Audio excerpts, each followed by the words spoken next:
All right. सो आज जिस topic को करने वाले हैं उसका क्या नाम है, human trafficking and smuggling, part of your organised crime module. Okay, so definition देख लेते हैं क्या। तो इलीगल ट्रेड है ऑफ पीपल फॉर एक्सप्लॉयटेशन और कमर्शियल गेन्स। जब आप इंसान को एक जगह से दूसरे जगह उनके विल के अगेंस्ट ट्रैफिक कर रहे हैं, okay, so that is called human trafficking for your own personal gains and for their exploitation. किस फॉर्म में होता है? Slavery, forced labour, sex trafficking and child labour. तो बहुत बार ऐसा होता है कि बहुत सारे लोग, allot many people, what they do is that कि अपने गांव में जाते हैं, बहला फुसला के पांच छह लड़कियों को, पांच छह लड़कों को, who are of 15, 16, 14 years old, not very mature, उनको बोलते क्या है कि चलो दिल्ली ले चलता हूं, मुंबई ले चलता हूं, बैंगलोर ले चलता हूं, और वहां पर तुम्हारा जो है, तुम्हें बहुत पैसा मिलेगा, बहुत सारे चॉकलेट्स मिलेंगे, बहुत सारा तुम्हें इंजॉयमेंट मिलेगा, वहां पर जाके मोबाइल मिलेगा तुम्हें। एंड होता क्या है, गांव के लोग बड़े सीधे होते हैं, गांव के लोग को उतना नहीं पता होता है शहर में क्या चल रहा है। सो इसके through generally in poor states like Jharkhand, Bihar, Orissa, okay, West Bengal, वहां की लड़कियां, उनको क्या किया जाता है, उनको बड़े शहर में ट्रैफिक किया जाता है फॉर बहुत सारे, ओके, गलत पर्पसेस के लिए। तो आप जैसे जाओगे किसी गुरुग्राम के अपस्केल हाउस में, वहां पर देखोगे, they are earning, the couple living in that upscale house is earning crores, लेकिन उसके घर में एक आपको बिहारी या झारखंडी या बंगाली लड़की मिल जाएगी, okay, who is from a poor family, and they are beating her. हुआ है बहुत ऐसा। And she is working without pay because उसको खरीद लिया गया है, ओके, उसको क्या किया गया है, खरीद लिया गया है। ऑल राइट, बहुत सारा ऐसा होता है। सेक्स ट्रैफिकिंग, आपने देखा कि देर आर एरियाज, उसको हम लोग बोलते हैं रेड लाइट एरियाज, वहां पर जो विमेन होती हैं, more often than not they are forced, nobody enjoys getting exploited. आप ऐसे बोलोगे कि मेजॉरिटी, मेजॉरिटी हुआ ही नहीं, all of them are forced, all of them are forced into this sex trafficking. Nobody likes to get exploited like that, okay, nobody likes to be at the receiving end of potential sexually transmitted diseases, okay। होता क्या है that आपका कोई relative है, okay, उसको बोला गया कि I require, okay, a girl for my brothel, तो आपका रिलेटिव जाएगा गांव में और किसी आप लड़की को बहला फुसला के, वो बोलेगा, उसकी रिलेटिव ही होगी, उसको बोलेगा चल तेरे को पढ़ा दूंगा, तू दिल्ली चल मेरे साथ, मैं आपको पढ़ा दूंगा। And that girl who is बेयरली 13, 14, she is trafficked, okay, from that small village. उसको पता नहीं, उसको तो लग रहा है कि ये जो मेरा रिलेटिव है ये मुझे पढ़ाएगा, बट जैसे ही वो दिल्ली लैंड करते हैं, मुंबई लैंड करते हैं, बड़े शहर में लैंड करते हैं, they are sold to those brothels and they are kept in the dark room for many days unless and until their will collapses and they say कि अब यही मेरी जिंदगी है। प्रॉब्लम क्या है सेक्स ट्रैफिकिंग में? हार्मोन इंजेक्शंस एक ऐसी चीज है जो बहुत लोग बात नहीं करते हैं।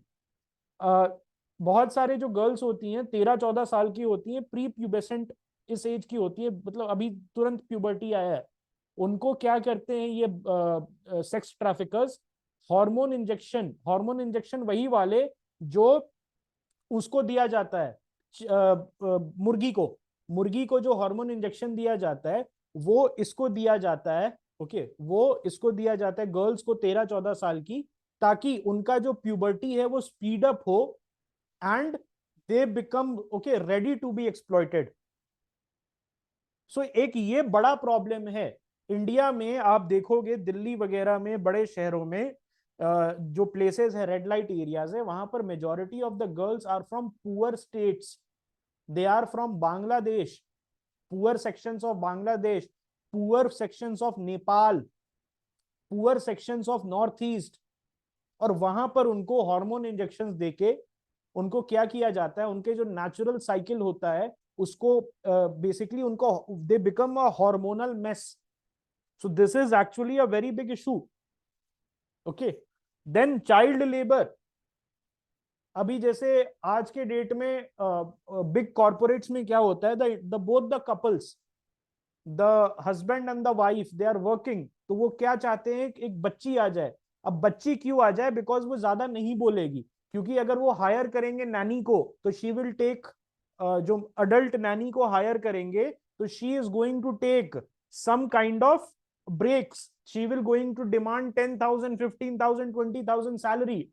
लेकिन एक बार 20,000 का पेमेंट करके किसी लड़की को या लड़के को खरीद लिया ह्यूमन ट्रैफिकर्स से, तो उसको आप फ्री में एक्सप्लॉइट कर सकते हो, उसको खाना नहीं दे सकते हो, उसको पनिश कर सकते हो. एंड बच्चे जो हैं वो नहीं बोलते. तो बच्चा है 11 साल का और उसका नैनी है 9 साल का, ऐसा भी I have seen in so called upper class house holds, जहां पर ह्यूमन ट्रैफिकर से 9 साल के बच्चे को खरीद लिया गया, so that the 9-year-old kid can take care of the 11-year-old kid of the couple. How stupid is that? Okay, and the 11-year-old kid is 5'6", 5'5", and the 9-year-old kid, because due to being from a poor family and malnourished family, he is 4'6". तो आप कैसे समझ सकते हो कैसे वो take care करेगा उसका. So this type of idiocy is seen in the human trafficking business of India. Yes, Gurgaon नहीं था, that was Dwarka, and that happened very near to my home. और मैं वहां पर जिम जाता हूँ, जहां पर उनको ठोका गया था पायलट कपल को, वहां पर मैं जिम जाता हूँ. Okay, so I know that very very well. Okay, I know that very well. Then forms of exploitation हमने बात कर ली. ओके, ह्यूमन स्मगलिंग जो है, it is different. Okay, it is different. Human smuggling आपको बहुत सारे तरीके से होती है. ह्यूमन स्मगलिंग होती है, मे बी विलिंग स्मगलिंग भी होती है. What does willing smuggling mean? जैसे आपको अमेरिका जाना है, आप स्किल्ड लेबर नहीं है, आप स्किल्ड लेबर नहीं है और आपको जाना है America, so you do the donkey routes. What does donkey route mean? मतलब ऐसे रूट के साथ आप जाते हो, कनाडा चले जाते हो, उसके बाद कनाडा में ठंड में, so there was a couple with 2 kids, 4 लोग थे, उसमें से हस्बैंड वाइफ और 2 छोटे छोटे बच्चे थे. They froze to death. Gujarati Patel couples थे, and their kids, they froze to death. और वो डोंकी रूट से जा रहे थे, they were very well off, and they were very well off. बहुत अच्छा उनका उनके पास पैसा था यहाँ पर, लेकिन फिर भी 50 लाख रुपए देके donkey route, there is something called a donkey route, उससे वो जा रहे थे. ओके, और वहां पर क्या होता है कि उनको इलीगली अमेरिका में प्लेस कर देते हैं, और वहां पर they ask for asylum. They say कि मुझे इंडिया में तंग किया जा रहा है और मैं एक परसिक्यूटेड आदमी हूं, तो मुझे असाइलम दे दो. या उनको वो क्या करते हैं कि इलीगली वहां पर काम करना स्टार्ट कर देते हैं, विथ अ व्यू कि अगर मेरा बच्चा पैदा हो गया अमेरिका में, तो अमेरिकन लॉ है दैट ही और she, that kid will be automatically an American citizen. Okay, बहुत सारे रिस्क होते हैं इसमें. रिस्क क्या होते हैं बताता हूं आपको. आप हमेशा सुनते हो मेडिटेरेनियन में, मेडिटेरेनियन सी में 500-600 people die when their boat capsizes. जब उनका बोट पलट जाता है, अभी पाकिस्तान के 500 लोग मर गए थे एक साथ, उसमें अच्छे खासे मिडिल क्लास पाकिस्तानी थे, who were going to Europe for a better life, middle class, not even lower class. और 500 पीपल दे बेसिकली कैप्साइज्ड और वो मर गए. उसमें से छोटे छोटे बच्चे भी थे, विमेन भी थी. ओके, दूसरी चीज क्या है? दूसरी चीज क्या? एक्सप्लॉयटेशन. जैसे आप पाकिस्तान से गए ईरान और आपने पूरा पैसा पाकिस्तान में स्मगलर को दे दिया. ईरान में जैसे ही आप आए, आपको बोला कि 50 लाख और दो, एंड आपने बोला भाई मैंने दे दिया पाकिस्तान में, कराची में, लाहौर में तो दे के आया हूं मैं. ईरान वाला जो स्मगलर है वो बोला दे दो, नहीं तो यहीं पर बालूचिस्तान के डेजर्ट में मरो. सो जो आपके पास पैसे थे जो आपने वहां खर्च के लिए निकाले थे, वहां यूरोप में जाके जो खर्चने के लिए आपने पैसे थे वो आपने उसको दे दिया। Now you are penniless. फिर टर्की पे गए, टर्की पे गए, जब टर्किश बॉर्डर पे गए ईरान से, तो वहां पर स्मगलर ने आपके सारे ज्वेलरी ले लिया, आपका सारा जो बचा खुचा था वो भी ले लिया। तो जाते जाते जाते जैसे ही आप यूरोप पहुंचे, आप एक बैटर्ड, ब्रूज्ड और बैंकरप्टेड कंडीशन में पहुंचे। बहुत लोगों की मौत हो जाती है in the arduous track only. बहुत सारे जो कमजोर दिल के होते हैं या थोड़े से एडवांस स्टेज के होते हैं, they can not survive that. Okay, so these are the problem. Human trafficking Indian context में, तो इंडिया जो है एक सोर्स है, बड़ा सोर्स है। आपको पता है सर्बिया जो है, सर्बिया एक कंट्री है। Do you guys know Serbia? Former Yugoslavia वाला मैंने क्लास लिया था, उसमें आपको याद होगा। तो सर्बिया जो है वो हमें फ्री वीजा देता था। It used to give us free visa on arrival. आप जाके वहां पर, आपको वीजा की जरूरत नहीं थी, आप जाके वहां पर पासपोर्ट के साथ विजिट कर सकते थे। भाई हमारे लोग इतने महान हैं, हमारे लोग इतने महान हैं। यस, वही वही Serbs who are fighting with the Kosovians. हमारे लोग इतने महान हैं कि वहां सर्बिया को एज अ ट्रांजिट रूट बना दिया। जाके वहां से बॉर्डर टापने लगे और यूरोप भागने लगे, इंग्लैंड भागने लगे, जर्मनी फ्रांस भागने लगे। तो सर्बिया ने मना कर दिया कि इंडियंस को नहीं मिलेगा। फिर रशिया में हमें वीजा आसान कर दिया था, रशिया में वीजा आसान कर दिया था। रशिया में भी जाके बॉर्डर टापने लगे, बेलारूस से जर्मनी भागने लगे, पोलैंड भागने लगे। तो रशियंस ने भी मना कर दिया, आप जाओगे तो आपसे पूछते हैं which state, and this has been documented by very many bloggers. अगर आप बोलोगे कि मैं इस स्टेट से हूं, कुछ दो तीन स्टेट्स ब्लैक लिस्टेड हैं अनफॉर्चुनेटली, बिकॉज उनके जो लोग हैं वो भाग जाते हैं रशिया से यूरोप या सर्बिया से यूरोप भाग जाते हैं। तो आपसे पूछा जाता है, नहीं उत्तर प्रदेश नहीं है। जब पूछा जाता है कि आप कौन से स्टेट से हैं, तो अगर आप बोलोगे मैं इस स्टेट से हूँ, या आसपास के स्टेट भी बोल दोगे, ओके आसपास के स्टेट भी बोल दोगे, तो आपको बोलेंगे कि वापस जाओ, यू आर गेटिंग डिपोर्टेड। तो इंडिया जो है एक ट्रांजिट बन चुका है, एक सोर्स बड़ा है, बहुत बड़ा सोर्स है इंडिया। दूसरा है ट्रांजिट ऑफ रोहिंग्यास। रोहिंग्यास जो हैं और डेस्टिनेशन, तो रोहिंग्यास भागे हैं persecution from the Burmese military, उसके परसिक्यूशन से भाग के बांग्लादेश आया, बांग्लादेश में पिटाई हुई उनकी, और फिर बांग्लादेश से उनको भेजा गया इंडिया, और इंडिया में उनको फिर एज अ डेस्टिनेशन ट्रीट कर रहे हैं। बहुत सारे रोहिंग्यास जो हैं who are desirous of going to the western countries, वो इंडिया को एज अ ट्रांजिट यूज करते हैं, बिकॉज ज्योग्राफिकली इंडिया जो है वो उसके बीच में आता है। ओके, यूरोप और जो उनका डेस्टिनेशन है उसके बीच में आता है, तो इंडिया को ट्रांजिट की तरह भी यूज करते हैं। यस, तो इंडिया एक सोर्स भी है, डेस्टिनेशन भी है। Internal trafficking also goes in, internal trafficking भी होता है। ओके, जहां पर आपको मैंने बताया कैसे होता है, पहला जो लेक्चर का स्टार्टिंग में मैंने समझा दिया। Cross border trafficking, Nepal Bangladesh से जो है लड़कियां, बेचारी लड़कियों को ट्रांसफर करके यहाँ पर हार्मोन इंजेक्शन देके, और फ्लैश ट्रेड, जिसको हम क्या बोलते हैं, फ्लैश ट्रेड, उसमें ढकेला जाता है। देन वल्नरेबल ग्रुप्स कौन कौन से हैं? Women and children. Unfortunately women and children are soft targets, उनको पहले टारगेट किया जाता है। ओके ओके, चैलेंजेस क्या क्या हैं? तो लीगल फ्रेमवर्क हमने क्या क्या अडॉप्ट किया उसको देखते हैं, मेजर्स के बारे में। Immoral traffic prevention act 1956। Okay, हमारे इसमें भी है, I think you guys know article 23 and article 24 of the Indian constitution, you are well versed with that. बेगार का अबॉलिशन, चाइल्ड लेबर का abolition, okay, human trafficking, protection against human trafficking. Okay, so constitutional measure है। Then legal measure भी है, immoral traffic prevention act, उसको रोकने के लिए वेरी स्ट्रिंजेंट मेजर, बहुत ज्यादा इसमें आपको सजा हो सकती है। Then bonded labour system abolition act 1976, जिससे फोर्स्ड लेबर, बहुत बार क्या होता है, money lending, so this actually hampers the tribal society. तो ट्राइबल सोसाइटी में क्या होता है, मनी का कंसेप्ट उतना तगड़ा नहीं है उनमें।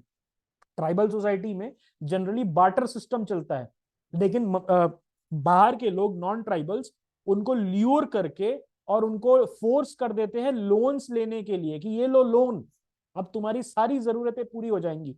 सो फॉर अ कम्युनिटी जिसके पास मनी का कंसेप्ट नहीं है, ट्राइबल के पास नो कंसेप्ट ऑफ मनी, उनको समझ नहीं आता है कि अगर पैसा मैंने लिया है, अब तो चलो आता है, लेकिन पहले क्या होता था, they did not understand what does money do. तो मनी, अच्छा मनी से मैं चीजें खरीद सकता हूँ, क्या बात है, ये तो जादू है, ये वाला माइंडसेट था। इनको पता नहीं था कि money is not free, because हमेशा से उनका एक बार्टर सिस्टम चलते रहा है। तो ये जो है बेसिकली ट्राइबल्स को टारगेट करते हैं, उनको लोन्स देते हैं एट एक्सॉर्बिटेंट इंटरेस्ट रेट्स, और एक्सॉर्बिटेंट इंटरेस्ट रेट दे के उनको फोर्स्ड लेबर में पुश कर देते हैं। Okay, then POCSO, protection of children from sexual offences. तो इसमें आपका चिल्ड्रन का जो ट्रांसफर है, स्मगलिंग है फॉर मैंने आपको बताया था हार्मोन्स देते हैं 12-13 साल के बच्चों को, हार्मोन इंजेक्शन देते हैं ताकि वो अडल्ट लगने लगे। ओके, उनके जो प्यूबर्टी है उसको स्पीड अप करने के लिए। तो अगर इस टाइप की चीजें अगर आप कर रहे हैं, if you are indulging in these kinds of activities, so you are liable for punishment under POCSO. और यहां पर एक बहुत इंटरेस्टिंग चीज है पॉक्सो में, that you are presumed guilty. Okay, you are presumed guilty and it is onus is on you, so it is onus is on you to prove, onus is on you to prove that you are not guilty। इतना stringent है POCSO. okay. सो बहुत सारे government and NGO जो है वो second chance Holmes, जहां पर rescued workers, rescued bonded labour, okay, rescued sex workers, rescued जो बेगारी कर रहे हैं उस टाइप के लोग। क्योंकि होता क्या, समझो एक चीज, दैट जब आप किसी सेक्स वर्कर को रेस्क्यू करोगे, जब आप किसी बॉन्डेड लेबर को रेस्क्यू करोगे, तो उन्होंने वही दुनिया देखी है, they can not survive without their madam. क्योंकि in the hierarchy, it is also like an organize crime. Prostitution ring जो है, it is also like a organize crime, जहां पर एक मैडम बैठती है, एंड मैडम जो है ऊपर में मैडम बैठती है, और मैडम के ऊपर एक पिंप होता है, there is a person called a pimp. और वो क्या करता है, वायलेंस यूज करके इन ये जो लड़कियां होती हैं, बच्चियां होती हैं, उनको प्रेशर करता है कि तुम कहीं नहीं जाओगी, okay, otherwise I am going to beat you. तो उनका जो पर्सनालिटी डेवलपमेंट है वो बहुत ही पुअर होता है, पर्सनालिटी डेवलपमेंट उनका पुअर होता है। Yes, they do not trust anyone, और उनको पता नहीं रहता है कि हाउ टू कम्युनिकेट। तो when, okay, because multiple years से दे आर गेटिंग एक्सप्लॉइटेड, उनको एसटीडीज हो जाती हैं, सेक्सुअली ट्रांसमिटेड डिजीज, उनको हार्मोन उनका बिगड़ जाता है because of those pills and injection they are given to speed up their puberty. तो उनके लिए एनजीओ जो है आश्रम टाइप का बनाता है, और जब वो आती हैं आश्रम्स में, या कोई फोर्स लेबर भी आता है आश्रम में, और उन्होंने भी कुछ नहीं देखा है आउटसाइड, जिंदगी भर उन्होंने वही किया है। यहीं पर हुआ था, बॉन्डेड लेबर का एग्जांपल देता हूँ, नीलगिरीज में जो चाय के बागान है, वहां पर एक ऑपरेशन हुआ था, जिसमें छोटे छोटे 9-9 साल की बच्चियां और 8-8 साल के लड़के, उनको रेस्क्यू किया गया था, and they were working as bonded labour, और वो टी पिकिंग कर रहे थे नीलगिरीज में। सो एनजीओ क्या करते हैं, जब होम चलाते हैं तो वहां पर एक ट्रांजिशन कराते हैं उनका, transition in the sense that okay, you have seen a life of deprivation, you have seen a life of abuse, so now this is the world, okay, the world is not that bad, you can trust people, okay। so ये एक transition phase में उनको लेके आते हैं और help करते हैं। तो गवर्नमेंट और एनजीओ टीम करती हैं जनरली इस टाइप का, अपना घर, Apna Ashram, Naya Savera, second chance, something like that, इस टाइप के इनिशिएटिव्स चलते रहते हैं। ओके, इंटरनेशनल कॉपरेशन भी है। ओके, इंटरनेशनल कॉपरेशन में आप इंटरपोल वगैरह कोऑपरेट करती है, ओके, इन सब पे। और इंटरपोल को आप नोटिस भेज सकते हो, उसको बता सकते हो that okay, this man is needed because he is being, he is supplying force labour, he is supplying sex workers, and इनके वजह से इंडिया में एक गलत माहौल फैल रहा है। सो इंटरपोल वगैरह हेल्प कर सकती है हमें। उसके साथ बायलैटरल कॉपरेशन जो है, दूसरी कंट्री के साथ अगर हमारा एक ओपन और ऑनेस्ट कन्वर्सेशन है, वो भी हमें हेल्प कर सकता है। Any doubts, in human trafficking? ये याद रखना, it is for the answer writing. These three are important: the Immoral Traffic Prevention Act 1956, POXO, and the Bonded Labor System Abolition Act 1976. It is very important that you mention, अगर human smuggling पे या human trafficking पे question आ जाता है, उस पे अगर NDPS act नहीं बताया आपने ड्रग स्मगलिंग में, तो फिर आंसर अधूरा है. I am talking from the GS3 internal security perspective. Okay,